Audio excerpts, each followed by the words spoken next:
जिंदाबाद। देखो देखो कौन आया, शेर आया, शेर आया। देखो देखो कौन।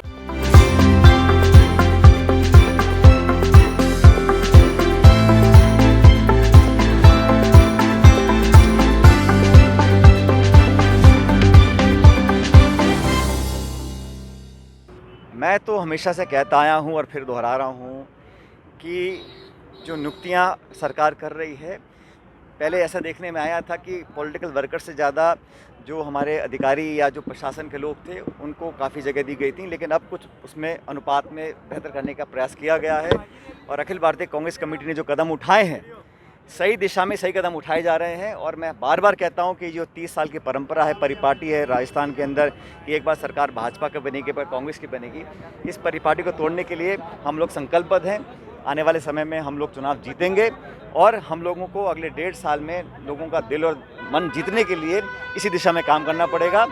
और ऐसा नहीं है कि ये संभव नहीं है, 30 साल से नहीं हो पाए, लेकिन इस बार मुझे लग रहा है कि हम लोग अगर सही कदम उठाएंगे तो सरकार दोबारा कांग्रेस की बनेगी। पार्टी की मेंबरशिप चल रही है 15 अप्रैल तक, फिर ब्लॉक, जिला, प्रदेश, राष्ट्रीय स्तर पर चुनाव होंगे, नियुक्तियां होंगी और जहां जो पोस्ट खाली उसको भरी जाएगी। जैसे मैंने कल भी कहा था, हमारे प्रदेश अध्यक्ष दौरा कर रहे हैं, अलग अलग जिलों में जा रहे हैं, लोगों को प्रेरित कर रहे हैं, ट्रेनिंग कैंप्स लग रहे हैं, मेंबरशिप हमारी हो रही है। अभी हमारे पास हफ्ता भर का समय और है और मेंबर्स बनाएंगे। संगठन का ढांचा पूरा तैयार है और आने वाले सब चुनौतियों का सामना करने के लिए हमारे सब लोग तैयार हैं। महंगाई को लेके कांग्रेस ने मोर्चा नहीं खोला है, देश ने मोर्चा खोला है। आज बम्बई में 122 रुपये लीटर पेट्रोल बिक रहा है, 100 रुपये से पार 110 रुपये का पेट्रोल डीजल हो गया है। ये कहाँ का न्याय है? दुनिया में, मैं अखबार पढ़ रहा था आज, दुनिया में भारत नंबर 3 पर है जहाँ पेट्रोल डीजल की कीमत बढ़ गई है। 1000 रुपये का गैस का सिलेंडर हो गया। और ये तब है जब हम लोगों को पता था कि कोरोना काल के बाद क्या स्थिति पैदा होगी।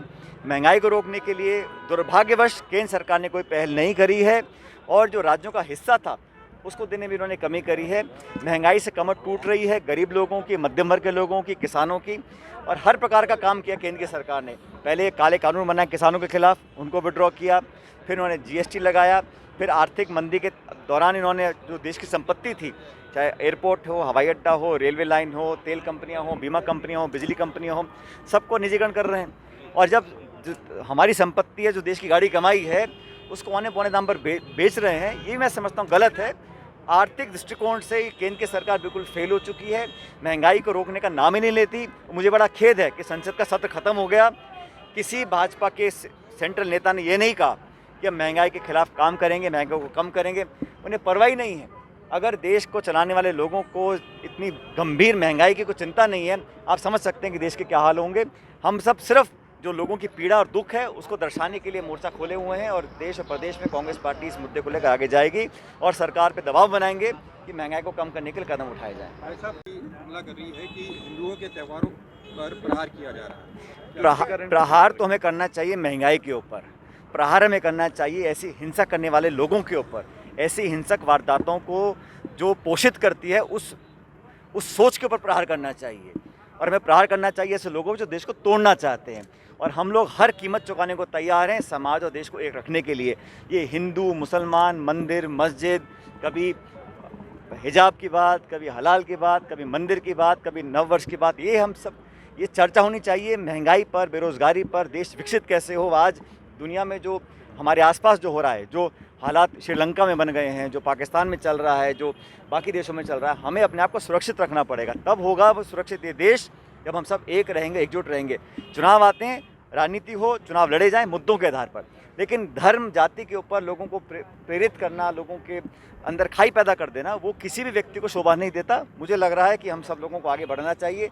राजस्थान में अमन, चैन, शांति पहले भी थी, आगे भी रहेगी, लेकिन कोई अगर इस पर राजनीति करना चाहता है तो वो भी मैं समझता हूँ गलत है, ऐसा नहीं करना चाहिए। लगातार जिस तरीके से करौली और अलग अलग जगहों पे घटना हो रही है, इसे लेकर विपक्ष कई आरोप लगा रहे हैं, क्या कहेंगे?